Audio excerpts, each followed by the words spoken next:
En este video les voy a hablar sobre el fenómeno de polinización, entendido como el transporte de el polen o de los granos de polen hasta el estigma,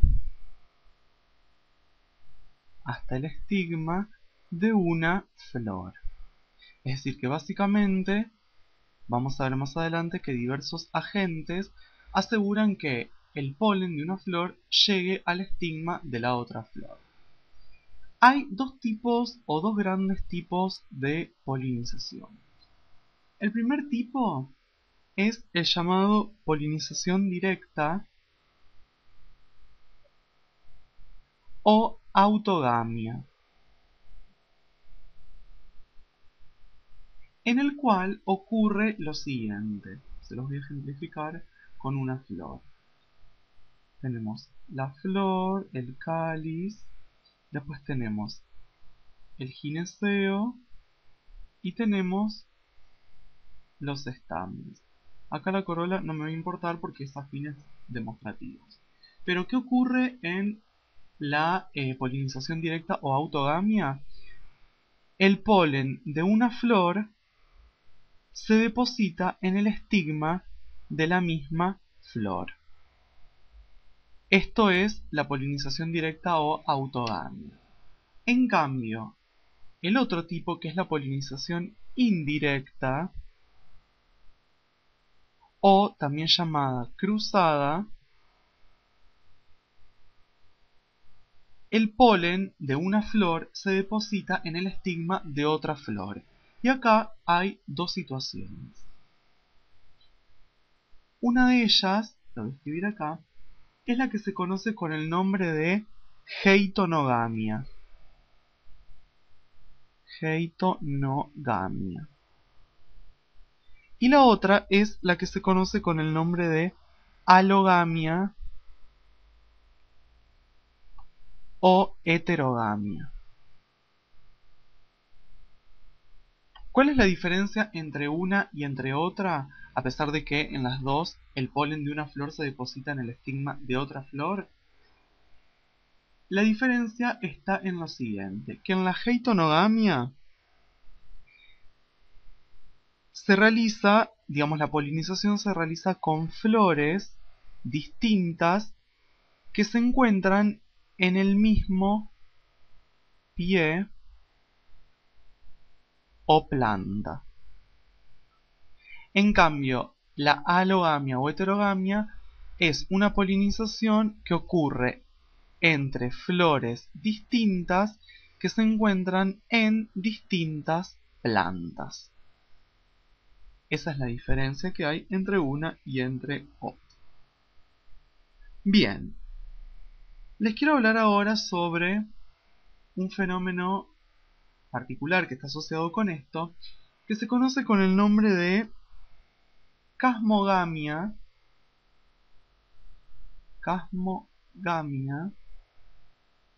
y con el nombre de cleistogamia.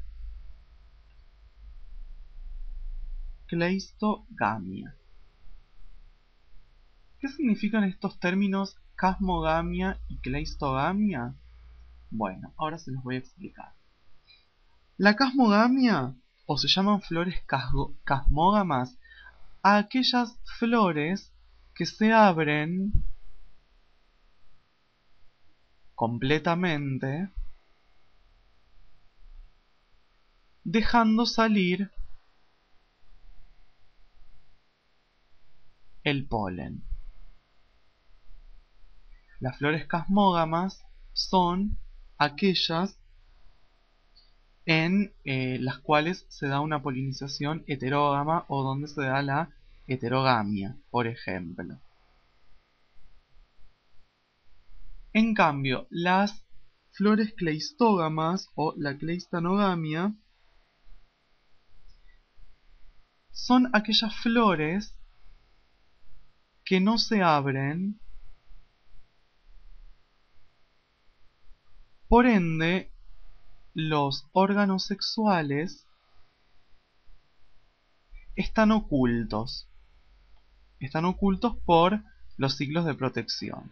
Y este es el caso de las flores que se polinizan por autogamia o por autofecundación. Esos eran dos conceptos que también se los quería nombrar para que los tengan en cuenta. Bien, y ahora les quiero pasar a contar otra cosa que es importante cuando uno habla de polinización, que son los agentes de la polinización, o mejor dicho, los agentes de la heterogamia, es decir, los que llevan el polen de flores de una planta al estigma de flores de otra planta. Esos agentes, o los tres grupos más importantes, son el viento, el agua o bien los animales de distintos grupos zoológicos. Cuando la polinización o el agente es el viento, ese tipo de polinización o ese tipo de heterogamia se va a llamar anemogamia. Cuando es por el agua se va a llamar hidrogamia.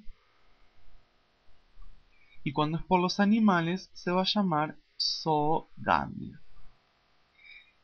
¿Qué características o qué cosas particulares podemos nombrar de cada uno de estos? Bueno, ahora les voy a contar algunas particularidades. Voy a empezar con el primer tipo, que es la anemogamia, o también conocido con el nombre de anemofilia. En el caso, bueno, de la anemogamia, dijimos recién que el viento es el agente polinizador y generalmente la anemogamia se da en gimnospermas y en angiospermas con flores que están desnudas, es decir, flores que no tienen ni cáliz ni corolas. En general, supone que las plantas produzcan, o la producción de polen sea elevada. ¿Por qué? Porque mucho de este polen se va a perder en el transporte. ¿Qué características tienen, por ejemplo, los estambres de las flores anemógamas? Los estambres, en general, son péndulos, es decir, que cuelgan, tienen filamentos muy largos y las anteras son muy grandes. ¿Qué características tienen los granos de polen? Los granos de polen, en general, tienen vejigas gaseosas, es decir, si tenemos, este es el grano de polen, tienen como bolsitas de aire o vejigas de aire que hacen que de esta manera floten y puedan dispersarse mejor por el aire, es decir, que actúan como alas. Y en general el estigma de estas flores suele ser plumoso, porque de esta manera, digamos, interceptan o acarrean la mayor cantidad de polen que se encuentra en el aire. Bien, esto respecto a la anemogamia. Respecto a la hidrogamia, en realidad mucho para decir de la hidrogamia no hay, porque la hidrogamia es relativamente rara. Muchas de las plantas acuáticas tienen flores, por ejemplo, que florecen en la superficie y son polinizadas por el aire o por insectos. Sin embargo, el transporte de polen puede darse por el agua. Voy a ponerlas acá, que es rara. Y se da, por ejemplo, en un tipo de planta que se conoce con el nombre de Valisneria spiralis, donde es una planta que tiene... Hay plantas que dan flores masculinas y hay plantas que dan flores femeninas. Entonces, la flor femenina está sostenida por un largo pedúnculo que cuando, en el momento de la floración, aflora a la superficie.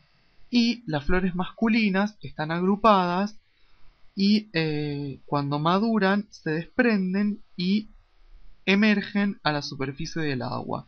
Son transportadas por las corrientes de agua y de esa manera la flor femenina es polinizada. Esta planta, Valisneria spiralis, no tiene flores hermafroditas, sino que tiene flores unisexuales. Y por último, les voy a nombrar los casos de zoogamia. Que como dijimos recién, en la zoogamia, el agente o los agentes son los animales. Los animales polinizadores que se conocen con el nombre específico de prónubos.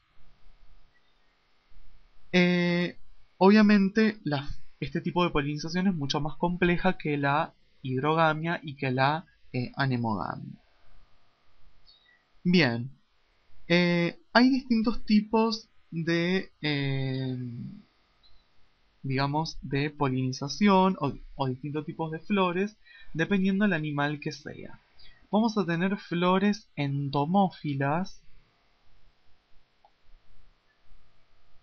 si son polinizadas por insectos. Después tenemos flores ornitófilas si son polinizadas por aves.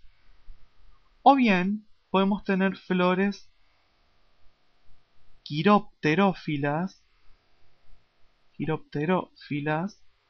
si son polinizadas por murciélagos. Entonces fíjense que tenemos un amplio espectro.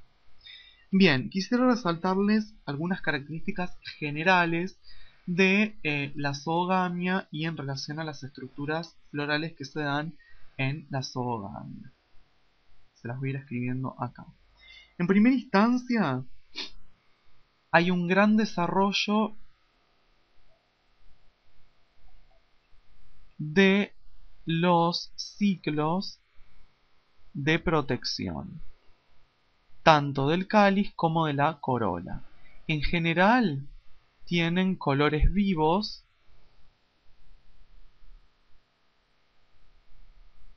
denominados colores simpáticos, o también pueden llegar a tener colores idiopáticos, que son desagradables a los que a otros polinizadores les gusta.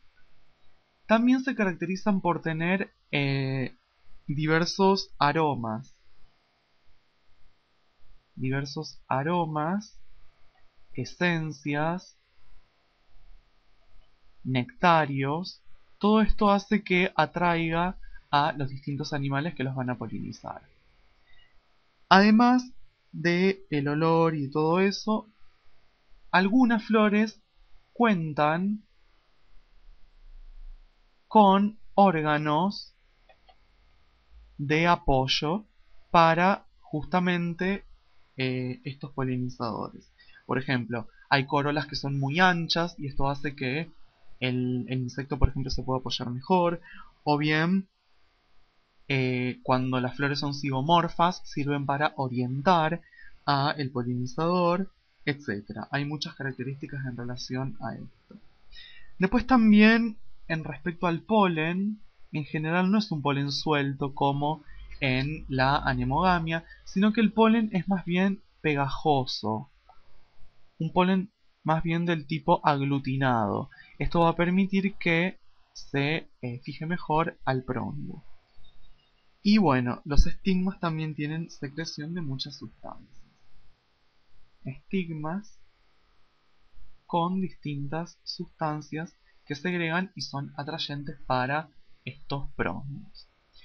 Entonces, para resumir lo que vimos en este video fue qué es la polinización, los distintos tipos de polinización y además vimos los agentes que aseguran la polinización, en especial la polinización heterógama o heterógama.